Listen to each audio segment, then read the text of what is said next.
Em continuação às nossas aulas do curso de vibrações, né, da Engenharia Aeroespacial da Universidade Federal do ABC, vamos falar hoje sobre a aplicação do método de Rayleigh, que é um método para transformar estruturas contínuas, né, que têm infinitos pontos e, portanto, infinitos graus de liberdade, numa estrutura de 1 grau de liberdade equivalente para que a gente possa usar os resultados que já foram obtidos antes para esses sistemas simples.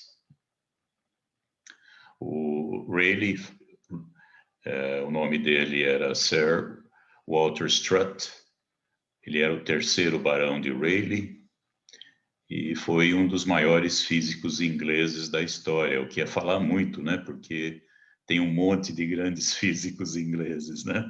Newton e vai por aí à frente, né? Vocês podem citar um monte deles. Então, a ideia é essa daqui. Nós temos uma estrutura que é contínua, tem infinitos graus de liberdade, mas eu quero transformar num sistema equivalente. Eu quero jogar uma massa equivalente num certo ponto, aplicar uma carga equivalente nesse ponto, ter uma rigidez equivalente à estrutura nesse ponto. Para fazer isso, eu preciso escrever uma função que me dê a forma deformada, né, da estrutura. Essa função se chama uma função de forma. O nome é esse, né? Shape function em inglês. E a ideia é que essa shape function ela obedeça às condições de contorno do nosso problema, que nesse caso, por exemplo, uma viga engastada na base, ela tem deslocamento zero na base e tem tangente, né? Também nula aqui na base, né?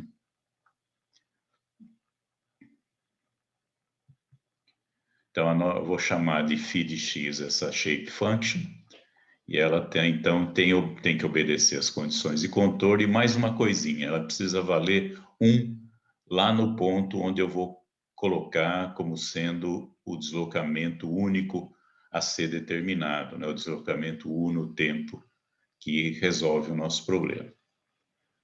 O grande Lord Rayleigh, então, num livro chamado Theory of Sound, de 1870, que ainda está em edição, vocês conseguem comprar novinho, né, na editora, é o melhor livro de vibrações que existe, né? Ele, então, propôs lá uma série de coisas e o resultado final é que a massa equivalente, né, à estrutura naquele ponto, né, lá em cima, é a integral de 0 a L da massa por unidade de comprimento vezes a função ao quadrado dx. Eu estou aqui imaginando que a massa possa variar ao longo da estrutura, né? Seria o caso geral, mas também existem situações em que a viga é prismática, né? A estrutura é prismática e a massa não varia. A rigidez equivalente, K asterisco, é a integral de 0 a L de E, o módulo de elasticidade, vezes I, o momento de inércia da seção, vezes a derivada segunda da função de forma ao quadrado dx. De novo, eu estou imaginando a possibilidade de variar aqui tanto o material como o momento de inércia da seção. Se for constante, tudo isso sai para fora da integral. E temos também o carregamento equivalente, né? Porque o carregamento é aplicado em toda a estrutura normalmente, né? Mas eu quero transformar numa única força aplicada lá num certo ponto escolhido para ser a coordenada generalizada do meu problema de 1 grau de liberdade. Então, essa carga equivalente, variável no tempo, lógico, ela é dinâmica, é integral de 0 a L da força por variável com o x e com o tempo, né? Vezes a função de forma dx. Isso aqui é, no fundo, o método dos elementos finitos, tá? Só que o método dos elementos finitos, vocês dividem a estrutura em vários elementos. Aqui, no método de Rayleigh, vocês têm um único elemento, que é a estrutura inteira, né? Então, a nossa função de forma vale para a estrutura inteira. No método dos elementos finitos, a função de forma, ela vale só no interior de cada elemento. Vamos ver um exemplo que aí fica bem claro todas essas ideias, né? Então, aqui nós temos uma torre de um gerador eólico, né? Uma torre de 90 metros de altura. Nós temos aqui um gerador eólico aqui em cima, pesando 1.800 quilonewtons, né? 18 toneladas, para quem está mais familiarizado com tonelada. A seção é um tubo de aço, né? Ele tem diâmetro de 3,7 metros externo e uma espessura de 30 milímetros, uma chapa de aço de 30 milímetros. E o nosso carregamento é um carregamento constante, de intensidade constante ao longo da altura, mas que varia com o tempo. Então, é um Q0, um valor constante ao longo da altura, vezes um cosseno de ômega maiúsculo T. E esse ômega maiúsculo é a frequência do carregamento. Então, está aqui dado a intensidade do nosso carregamento, é dado aqui a frequência do carregamento, aqui as propriedades do aço, né? Modo elasticidade 210 gigapascal, densidade 7.800 kg por metro cúbico, isso aqui é unidade de massa, né? Não é quilograma-força, é quilograma, é unidade de massa. E a taxa de amortecimento considerada, 5%. Isso aqui é o amortecimento interno do material, tá? Por isso que eu coloquei aqui como sendo propriedade do material. Vamos escolher a nossa função de forma, tá? Isso aqui é arbitrário, vocês escolhem do jeito que vocês quiserem. Quanto mais sofisticada essa função, melhor vai ser a aproximação, né? Mas, basicamente, ela tem que ter aquelas propriedades, né? De que ela obedeça às condições de contorno, né? No nosso caso, o deslocamento e a derivada na base são 0, e que ela vale 1 lá no ponto que eu vou ter o meu deslocamento a ser determinado, chamado coordenada generalizada. Então, aqui eu escolhi uma função bem simples, né? Quadrática, x² sobre L². A derivada é simples, né? E a derivada segunda também. Vocês podem verificar que o deslocamento é 0 em x igual a 0 e a derivada é 0 em x igual a 0. Vamos determinar, então, tudo que a gente quer. A massa equivalente, rigidez equivalente, a carga equivalente, a frequência, a do deslocamento máximo e as tensões aí que o material sofre. Problema completo. Então, está aqui a massa equivalente. Como a peça é prismática, a massa por unidade de comprimento sai para fora aqui da integral. Então, nós temos a massa por unidade de comprimento vezes L sobre 5. Em outras palavras, 20% da massa total desse poste de aço vai lá para cima, né? Ela é equivalente à estrutura. A massa, vocês estão vendo, é a área da seção vezes a densidade do aço, né? Então, a massa equivalente está aqui embaixo, né? 48, quase 49 mil quilogramas. 49 toneladas, mas não é tonelada força, né? Tonelada massa.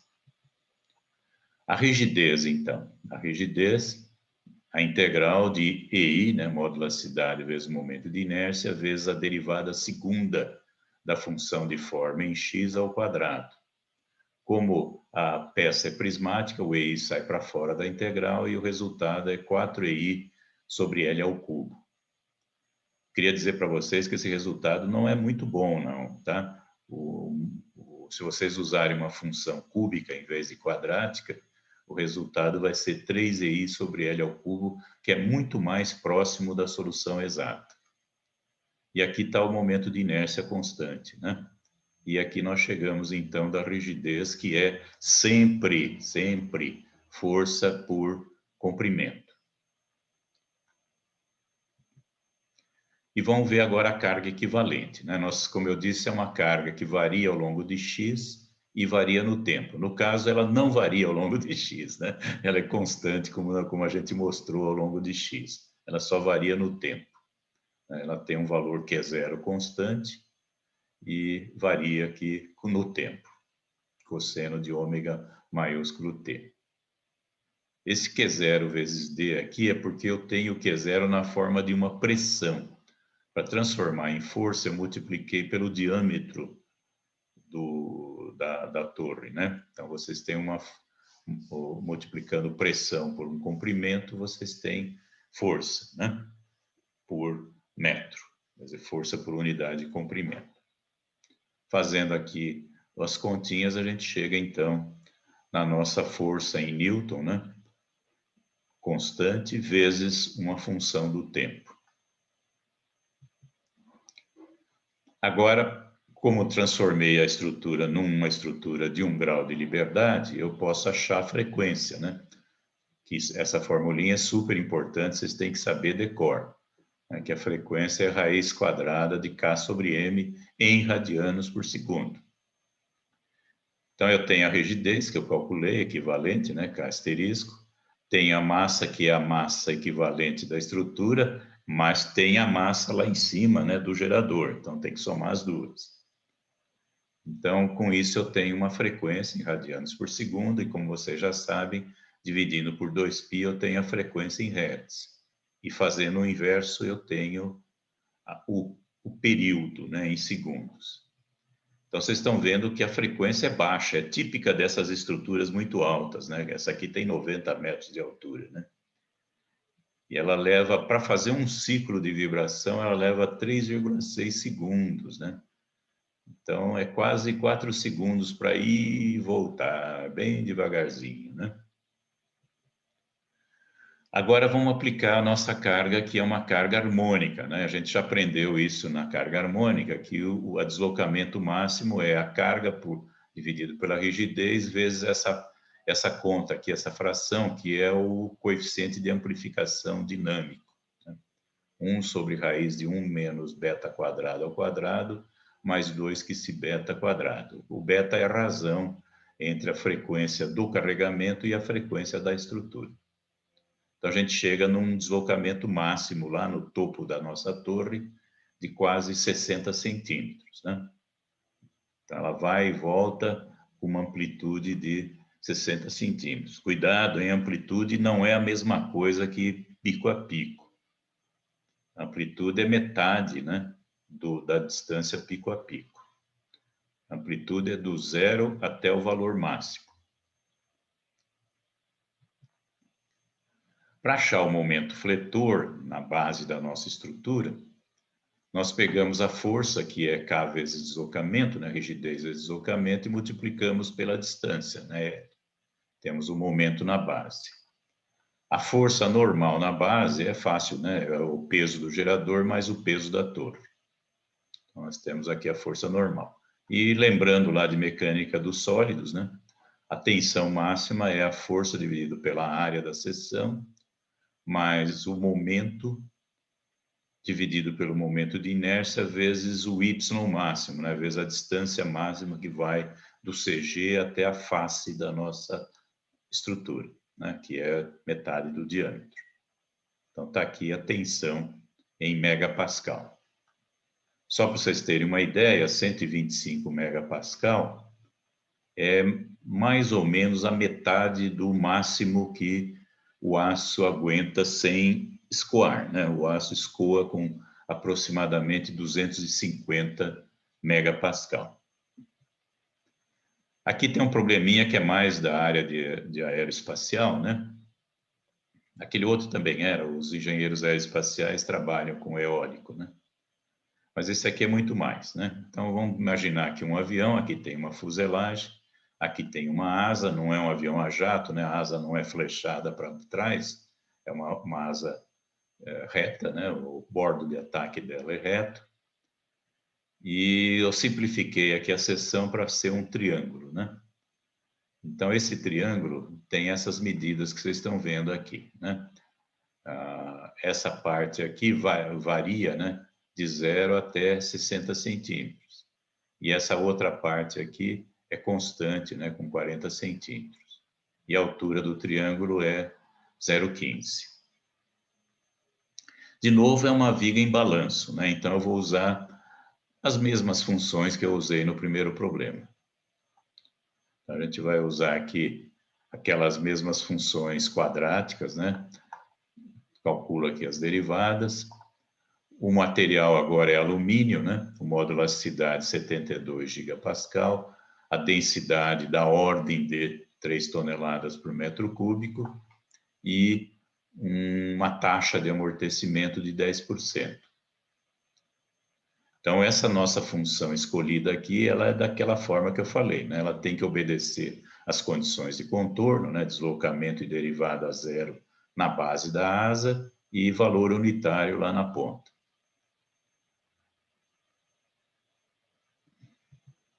Então, calculamos a rigidez. Agora, gente, o módulo elasticidade, o material é constante, sai para fora da integral, mas o I não, né? O momento de inércia varia, porque a seção da asa varia. Ela varia desse jeito aqui, ó, né? Se fosse constante, seria base vezes altura ao cubo sobre 36, para triângulo, né? Para retângulo, nós já vimos, é base vezes altura ao cubo sobre 12. Para triângulo, sobre 36. E ele varia linearmente, né? Com a distância x. E aqui nós, colocando essa variação lá dentro, junto com a derivada segunda da função de forma ao quadrado, chegamos, então, a essa rigidez. Para a massa, a mesma coisa, né? De novo, a massa por unidade de comprimento agora não é mais constante, né? Ela varia também linearmente com o x da asa, né? Então, vocês têm uma variação linear e vocês têm aqui, então, a área, né? Que é multiplicada pela densidade. A área de um triângulo, vocês sabem, né? Base vezes altura ao cubo sobre 12. Mentira. Base vezes altura sobre 2, porra. E como a base é unitária, lá, se vocês olharem na figurinha, né? A base aqui é 1, né? Vocês teriam que ter esse resultado que está aqui. E aí nós temos a massa equivalente.